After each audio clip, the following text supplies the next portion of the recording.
خبروں کی تفصیلات کی جانب بڑھتے ہیں۔ OIC اجلاس کی وجہ سے متحدہ اپوزیشن نے لانگ مارچ کا شیڈیول تبدیل کر دیا۔ مولانا فضل الرحمان کہتے ہیں OIC کے وزرائے خارجہ ہمارے مہمان ہیں۔ اسلام آباد میں 23 مارچ کی بجائے 25 مارچ کو داخل ہوں گے۔ حکومت اور اتحادیوں کے تعلقات تقریباً ٹوٹ چکے، اتحادی حکومت کے ساتھ نہیں رہ سکیں گے۔ یہ بھی کہا کہ ان کے لانگ مارچ کا حکومت کے جلسے سے کوئی مقابلہ نہیں، لانگ مارچ کا اعلان تو کئی ماہ پہلے کیا جا چکا تھا۔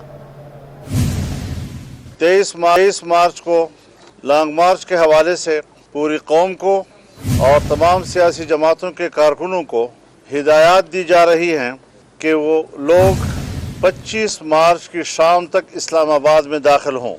OIC کے وزرائے خارجہ ہمارے سب کے مہمان ہیں اور ان کا احترام ہم پر لازم ہے۔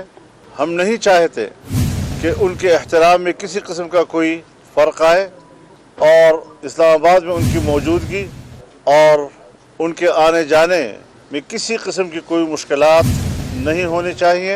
اتحادی ان کے ساتھ نہیں رہ سکیں گے، تقریباً ان کے آپس میں تعلقات ٹوٹ چکے ہیں۔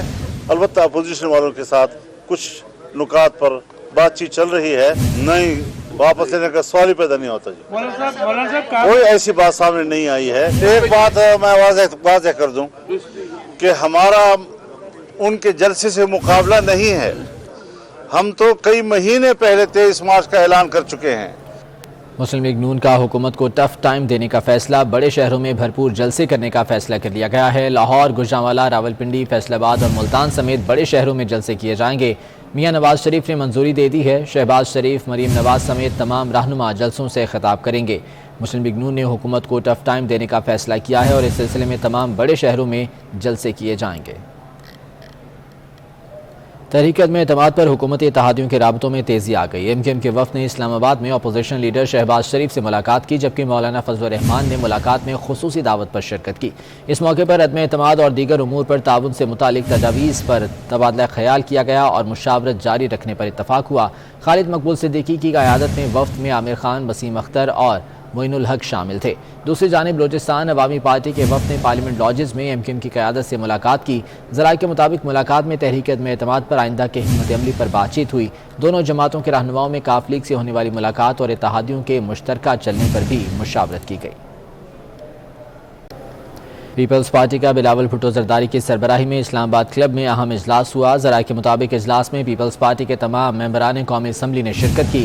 بلاول بھٹو زرداری کی جانب سے ارکان قومی اسمبلی کو اہم ہدایات دی گئیں۔ بلاول بھٹو کی جانب سے پیپلز پارٹی کے ممبران کو تحریک عدم اعتماد کے حوالے سے ٹاسک بھی سونپے گئے ہیں۔ پیپلز پارٹی کے چیئرمین بلاول بھٹو زرداری کی سربراہی میں اسلام آباد کلب میں اہم اجلاس ہوا ہے۔ اسی بارے میں مزید جان لیتے ہیں، عثمان جاوید ہمارے ساتھ موجود ہیں۔ عثمان بتائے گا اجلاس کا احوال کیا رہا، کیا معاملات ہیں جن پر بات ہوئی؟ دیکھیں، پاکستان پیپلز پارٹی کا بلاول بھٹو زرداری کی سربراہی میں اسلام آباد میں ایک اہم اجلاس ہوا ہے۔ بلاول بھٹو زرداری کی سربراہی میں ہونے والے اجلاس میں پیپلز پارٹی کے تمام ممبر قومی اسمبلی نے شرکت کی۔ بلاول بھٹو زرداری کی جانب سے اراکین قومی اسمبلی کو اہم ہدایات دی گئیں اور اس کے ساتھ ساتھ پیپلز پارٹی کے ممبران کو بلاول بھٹو زرداری کی جانب سے عدم اعتماد کے حوالے سے ٹاسک بھی دیا گیا اور بلاول بھٹو زرداری نے ارکان پارلیمنٹ جو پاکستان پیپلز پارٹی کے ان کو حکمت عملی سے بھی آگاہ کیا۔ اس کے ساتھ ساتھ تحریک عدم اعتماد کے روز پیپلز پارٹی اراکین کو لائے عمل سے بھی آگاہ کیا اور اجلاس میں ووٹنگ کے حوالے سے قانونی پہلوؤں سے بھی آگاہ کیا اور اسلام آباد کلب میں ممبران کے اعزاز میں عشائیہ بھی دیا گیا، جس میں تمام اراکین جو پارلیمنٹ ہے پاکستان پیپلز پارٹی کے ان کو تحریک عدم اعتماد کے حوالے سے لائے عمل سے آگاہ کیا۔ بہت شکریہ عثمان تفصیلات کے لیے۔ مسلم لیگ نون کے رہنما احسن اقبال کا کہنا ہے کہ الیکشن 2023 میں نہیں 2022 اور 2027 میں ہوگا۔ اتحادی بھی جلد انہیں چھوڑ جائیں گے۔ حکومت 10 لاکھ لائے گی تو اپوزیشن 40 لاکھ لوگ لا سکتی ہے۔ اسلام آباد میں پریس کانفرنس کرتے ہوئے احسن اقبال نے کہا کہ وزیر اعظم استعفیٰ دیں اور گھر جائیں، 172 ارکان پورے کر کے دکھائیں۔ سرکاری فنڈ سے کروڑوں خرچ کر کے پوری دنیا سے پارٹی عہدیداروں کو بلا کر مقابلہ حسن گالی گلوچ کیا گیا۔ مائی کے لال ہو تو 172 ارکان پورے کر کے دکھاؤ۔ عمران خان کے خلاف ووٹ دے گا، میں انہیں کہتا ہوں کہ ہمت کرو، اگر مائی کے لال ہو تو 172 رکن اسمبلی عمران خان کی حمایت میں پیش کر کے دکھاؤ۔ اصل بات یہ ہے کہ عمران نیازی صاحب قومی اسمبلی میں اکثریت کی تائید اور اعتماد کھو بیٹھے ہیں۔ اب ان کے اتحادی بھی مجھے امید ہے کہ عنقریب انہیں چھوڑ جائیں گے۔ آپ اگر 10 لاکھ بندے لا سکتے ہیں، اپوزیشن 40 لاکھ لا سکتی ہے۔ آپ نے ٹھیک کہا کہ ان کا 2023 کا الیکشن نکل گیا، اس لیے کہ 2023 میں تو کوئی الیکشن ہی نہیں ہے، یا 2022 میں ہوگا یا پھر 2027 میں ہوگا۔ عزت بچانا چاہتے ہیں تو استعفیٰ دیں، قوم سے معافی مانگیں اور گھر جائیں۔ تحریک عدم اعتماد ناکام ہوگی، بلکہ اپوزیشن 2023 کا الیکشن بھی ہارے گی۔ تحریک عدم اعتماد آنے پر شکرانے کے نفل پڑے۔ اپوزیشن جماعتوں کا دل سے شکریہ ادا کرنا چاہتا ہوں کہ لوگوں کو ٹماٹر اور پیاز کی قیمتیں بھلا دیں اور پی ٹی آئی کو کھڑا کر دیا۔ وزیر اعظم عمران خان نے اوورسیز کنونشن سے خطاب کیا۔ انہوں نے کہا کہ وہ امریکہ، برطانیہ بلکہ بھارت کے بھی مخالف نہیں۔ عمران خان نے ذوالفقار علی بھٹو کی تعریف کی۔ مخالفین کے لیے پھر نامناسب الفاظ استعمال کرتے رہے، بندوق کی شست کو پھر نشست کہہ گئے۔ میں یہ پیشن گوئی کرتا ہوں کہ یہ صرف عدم اعتماد ان کی فیل نہیں ہوگی، ان کی 2023 کی الیکشن بھی گئی۔ میں ان کا اس لیے شکریہ ادا کرنا چاہتا ہوں کہ انہوں نے لوگوں کو ٹماٹر اور پیاز کی قیمتیں بھلا دی ہیں۔ 3 اسٹوجز کو لوگوں نے ان کی شکلیں جب دیکھی ہیں نا، انہوں نے جب اپوزیشن میں عدم اعتماد کیا ہے، تو اب لوگ دیکھ رہے ہیں کہ ایک طرف نواز شریف اور شہباز شریف، انہوں نے میرے لیے اتنا میرے اوپر احسان کیا ہے کہ میں ان کو اب برا بھلا نہیں کہنے لگا۔ مجھے ان کا شکریہ تو ادا کرنے دیں۔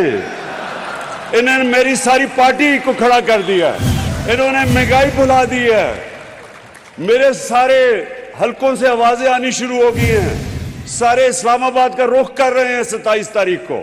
فضل الرحمان کو ڈیزل نون لیگ نے شروع کیا تھا کہنا، اگر انہوں نے ملک کو بچانا ہے تو بہتر ہے کہ عمران خان کے ساتھ ڈوب جاؤ۔ میں نے اللہ سے 2 نفل مانگ کے شکریہ ادا کیا۔ کپتان کی جو یہ بندوق کی نشست ہے نا، یہ تینوں اس کے بیچ میں آ گئے ہیں۔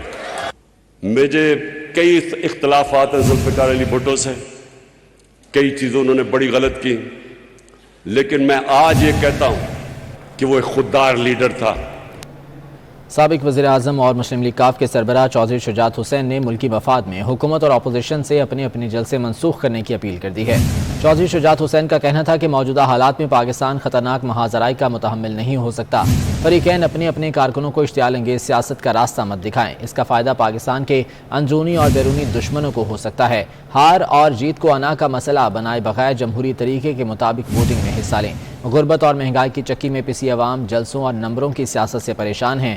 ہمیں چھوٹی پارٹی کہنے والے بھول گئے کہ ہم نے ملک و جمہوریت کی خاطر بڑے فیصلے کیے۔ جلسے کرنا حکومت کا نہیں، اپوزیشن کا کام ہے۔ وزیر دفاع پرویز خٹک کہتے ہیں کہ ہفتہ یا 20 دن میں ان کی آرمی چیف سے خامخواہ ملاقات ہوتی ہے۔ میڈیا سے گفتگو میں سوال ہوا تو انہوں نے جواب دیا کہ میٹنگز بھی ہوتی ہیں اور اکیلے میں بھی، یہ تصویروں کا کام نہیں۔ وزارت دفاع سیاست میں سامنے نہیں آتی، اپنا کام کرتی ہے۔ آخری ملاقات کے سوال پر وزیر دفاع بولے کہ میرا کام آپ کو بتانا نہیں، میں جانوں وہ جانے، وہ خوش میں خوش۔ وزیر دفاع نے یہ بھی کہا کہ حکومت اور اسٹیبلشمنٹ ساتھ ہیں، ساتھ رہیں گے۔ سوال ہوا کیا فوج نیوٹرل ہے؟ وزیر دفاع نے جواب دیا ہمیشہ ہمیشہ۔ کس نے کہا؟ میں تقریباً ہفتے میں یا 20 دن میں خامخواہ ملاقات ہوتی ہے، میٹنگ میں ہوتی ہے اور اکیلے بھی ہوتی ہے، تو میں نے آپ کو تو نہیں بتانا کہ میری ملاقات آج تک نہیں آئی سامنے۔ یہ تصویر اور کا کام ہے۔ ڈیفنس منسٹری ایک ایسی منسٹری ہے کہ اس نے سیاست میں سامنے نہیں آنا، انہوں نے ہم نے اپنا کام کرتے ہیں، تو آپ کو غلط فہمی ہے کہ میری ملاقات نہیں ہوتی۔ آخری ملاقات کب ہوئی ہے؟ آپ میرا یہ کہانی ہے، میں آپ کو بتاؤں، میں جانے وہ خوش ہے میں خوش ہوں۔ چھوٹی سی کہتا ہوں کہ نہ ہماری حکومت جا رہی ہے نہ کوئی چینج ہو رہا ہے، تو یہ غلط فہمی کسی کو نہ ہو کہ اسٹیبلشمنٹ اور حکومت الگ الگ ہے، یہ دونوں ایک دوسرے کے حصے ہیں اور ساتھ ہیں اور ساتھ چلتے رہیں گے۔ نیوٹرل ہے ہمیشہ ہمیشہ۔ سربراہ تنظیم ایم کیو ایم بحالی کمیٹی ڈاکٹر فاروق ستار کہتے ہیں کہ ایم کیو ایم کو اعتماد کے ووٹ پر نون لیگ سے وفاق میں، پیپلز پارٹی سے صوبے میں وزارتیں چاہیے۔ 7 سیٹوں پر اتنے مزے کچھ نہیں ملے گا، متحدہ کو پہلے خود متحد ہونا ہوگا۔ ایم کیو ایم کو تحریک عدم اعتماد پر ڈاکٹر فاروق ستار نے کیا مشورے دیے، یہ بتا رہے ہیں جاوید قائم خانی۔ اعتماد کے اندر پارٹیوں کو جو ہے وہ اپنے ساتھ کھینچ لیتے ہیں۔ ہمارے ساتھ ایم کیو ایم بحالی تنظیمی کے سربراہ فاروق ستار موجود ہیں، ان سے جانتے ہیں کہ ایم کیو ایم جو ہے وہ اس اسٹانڈ پر کہاں ہونا چاہیے۔ ایم کیو ایم کے پاس قومی اسمبلی کی 7 سیٹیں ہیں، ایک وقتہ ہمارے پاس